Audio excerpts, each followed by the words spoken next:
Iftorlikdan so'ng qaynoqqina choylar bilan ichishga ajoyib bo'lgan pisochni shirinligimdan o'rgataman.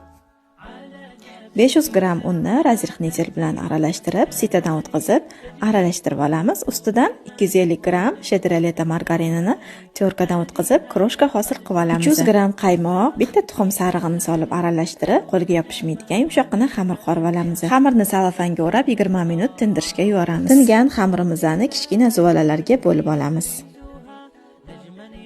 Endi esa ozgina un sepib, xamirlarni bittadan yoyib, ichiga varyonniy sugushoniy moloko solib, videoda ko'rsatilgandek o'rab chiqamiz.